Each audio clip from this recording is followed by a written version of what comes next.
अस्सलामुअलैकुम। आज की इस वीडियो में हम CS 625 प्रोफेशनल प्रैक्टिसेस का वीक नंबर 5 कवर करने वाले हैं, जिसमें हम ये कुछ टॉपिक्स हैं जो हम कवर करेंगे कि introduction, need of capital, source of funds, budgeting, monitoring, working capital and cash flow.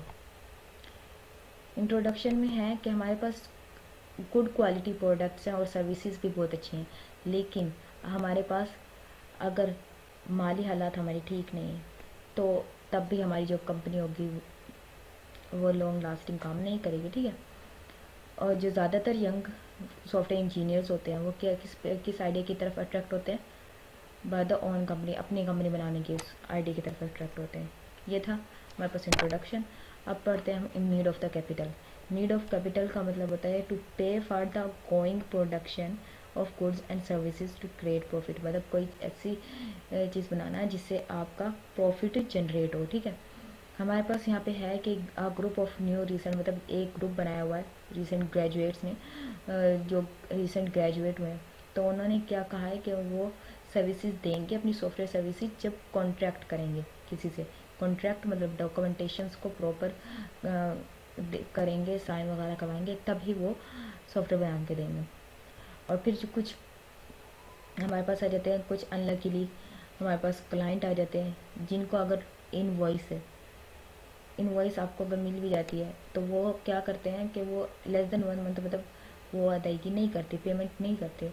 तो इनवॉइस का मतलब होता है कि ऐसा डॉक्यूमेंट जिसमें ट्रांसैक्शन रिकॉर्ड मौजूद होता है बाय और सेलर के दरमियान। ठीक है। और जो कुछ बड़ी कंपनी जो है इसी वजह से बदनाम है कि वो 6 से 12 मंथ तक कोई पैसा नहीं दिया उन्होंने, इनवॉइस रिसीव होने के बाद भी उन्हें। फिर हमारे पास आ जाता है there will be needed have some money in to start the venture. किसी भी कारोबार शुरू करने के लिए हमें पैसे की ज़रूरत पड़ती है।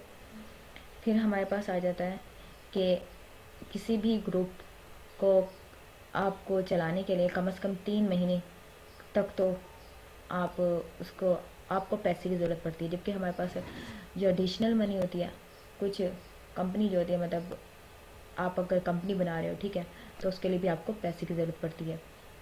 सेम है कि हर चीज़ के लिए पैसे की ज़रूरत पड़ती है। आप कंपनी बना रहे हो तो उसके जितने भी आपको उसकी बिल्स, रेंट, फिर उसके बाद जो रिक्वायरमेंट आपको इस्तेमाल होंगी, ठीक है, फिर उसके बाद कंप्यूटर्स हो गए, जो जो सब होगा, ट्रैवलिंग हो गई, उसमें हमारे पास स्टेशनरी होगी, सब कुछ का मतलब आपको अपनी जेब से पैसा खर्च करना पड़ेगा।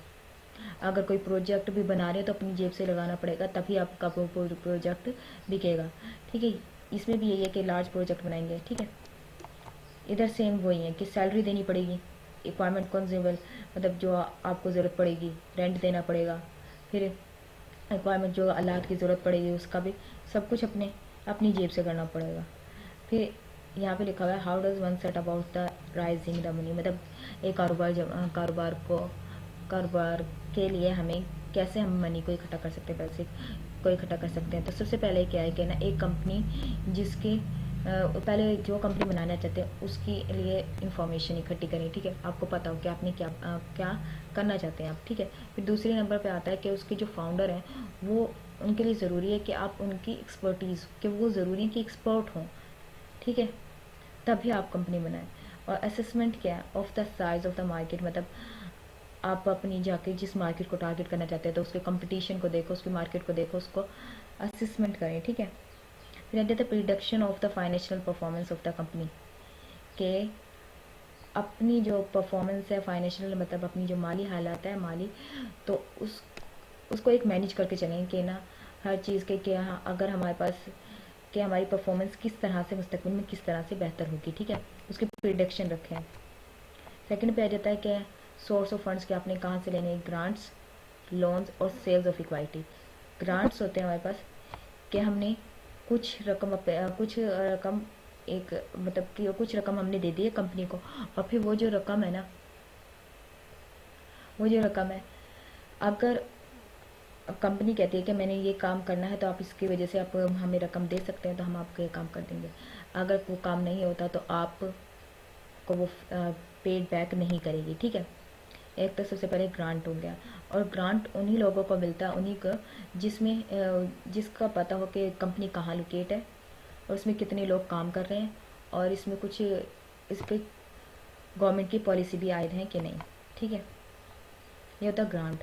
जबकि लोन्स क्या होता है, लोन्स का पता है कर्ज होता है, ठीक है, उधार लेना, जो एक फिक्स्ड अमाउंट होती है, फिक्स्ड अमाउंट ऑफ पीरियड होता है। अगर सूद लग जाए तो वो फिक्स्ड और वेरिएबल भी मतलब बढ़ भी जाती है। ठीक है,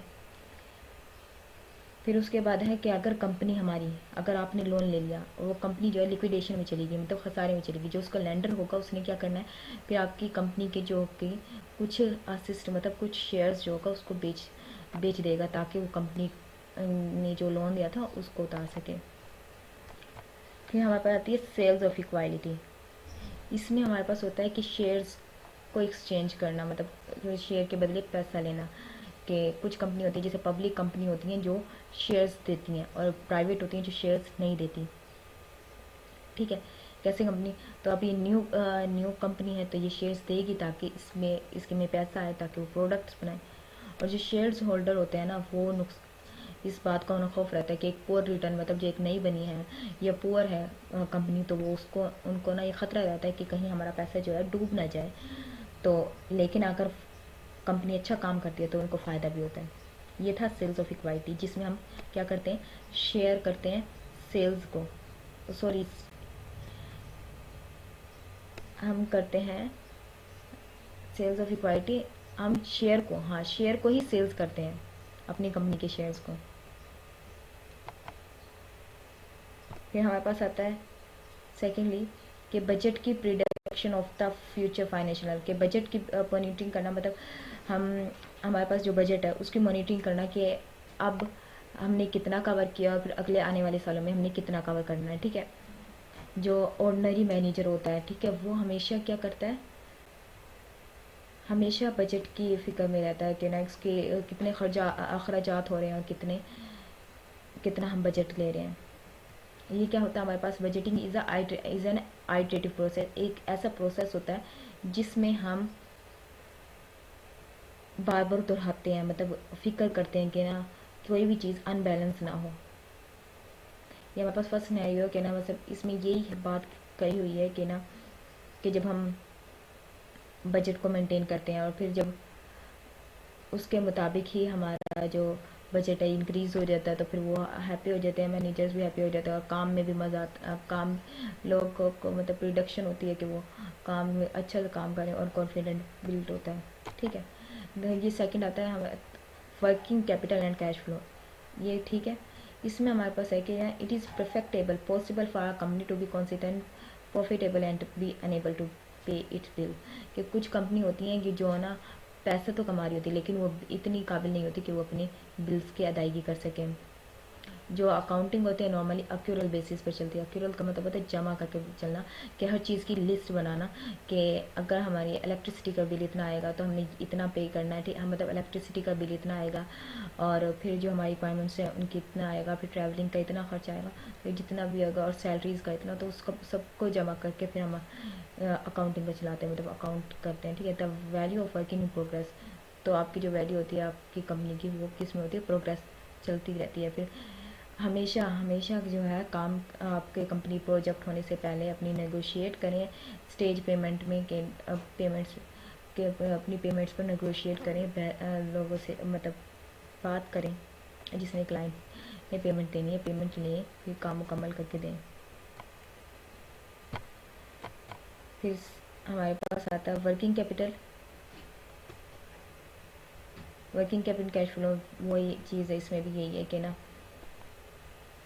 कि कंपनी जो है, कंपनी हमारे पास है to cover the gap between the company has to pay it out in cash and it receive the working capital. ठीक है, cash flow production is the amount of the expected to be receive and dispute in each of the next 12 month.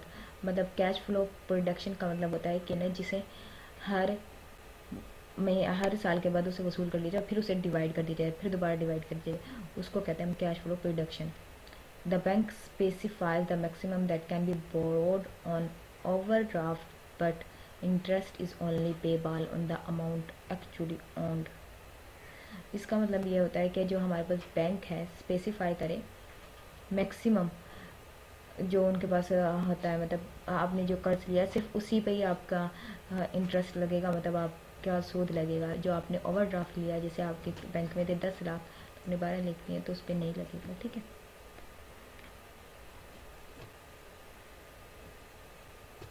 ये हमारा lecture week number 5 complete हो गया। उम्मीद करती हूँ आपको ये लेक्चर समझ आया होगा। मिलते हैं नेक्स्ट वीडियो में, तब तक के लिए अल्लाह हाफिज़।